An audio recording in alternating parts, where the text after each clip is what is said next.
2 Kings 2. And it came about when the Lord was about to take up Elijah by a whirlwind to heaven, that Elijah went with Elisha from Gilgal. And Elijah said to Elisha, "Stay here, please, for the Lord has sent me as far as Bethel." But Elisha said, "As the Lord lives and as you yourself live, I will not leave you." So they went down to Bethel. Then the sons of the prophets who were at Bethel came out to Elisha and said to him, "Do you know that the Lord will take away your master from over you today?" And he said, "Yes, I know. Be still." And Elijah said to him, "Elisha, please stay here, for the Lord has sent me to Jericho." But he said, "As the Lord lives and as you yourself live, I will not leave you." So they came to Jericho. And the sons of the prophets who were at Jericho approached Elisha and said to him, "Do you know that the Lord will take away your master from over you today?" And he answered, "Yes, I know. Be still." Then Elijah said to him, "Please stay here, for the Lord has sent me to the Jordan." And he said, "As the Lord lives, and as you yourself live, I will not leave you." So the two of them went on.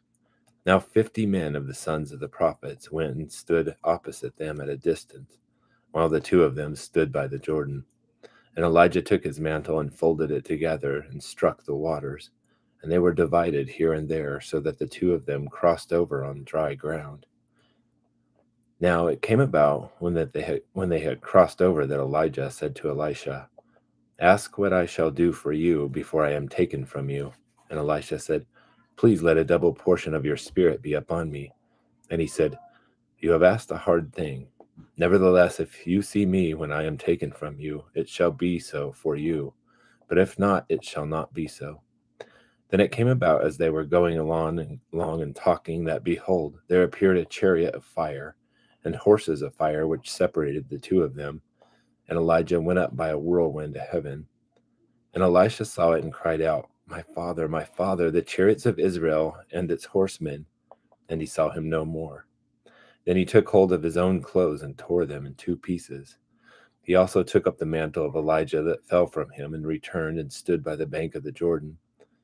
And he took the mantle of Elijah that fell from him and struck the waters and said, "Where is the Lord, the God of Elijah?"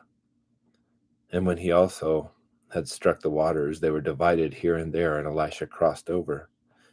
Now when the sons of the prophets who were at Jericho opposite him saw him, they said, "The spirit of Elijah rests on Elisha." And they came to meet him and bowed themselves to the ground before him. And they said to him, "Behold now, there are with you, your servants, 50 strong men.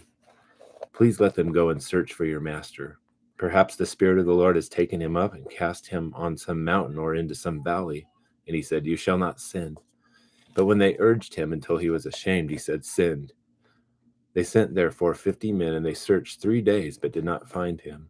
And they returned to him while he was staying at Jericho, and he said to them, "Did I not say to you, do not go?" Then the men of the city said to Elisha, "Behold now, the situation of this city is pleasant, as my Lord sees, but the water is bad, and the land is unfruitful." And he said, "Bring me a new jar, and put salt in it." So they brought it to him.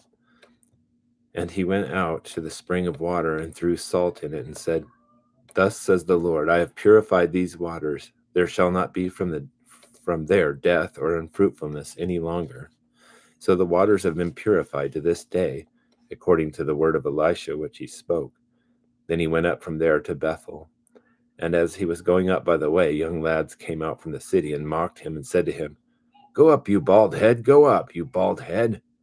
When he looked behind him, he saw them. He cursed them in the name of the Lord. Then 2 female bears came out of the woods and tore up 42 lads of their number. And he went from there to Mount Carmel, and from there he returned to Samaria.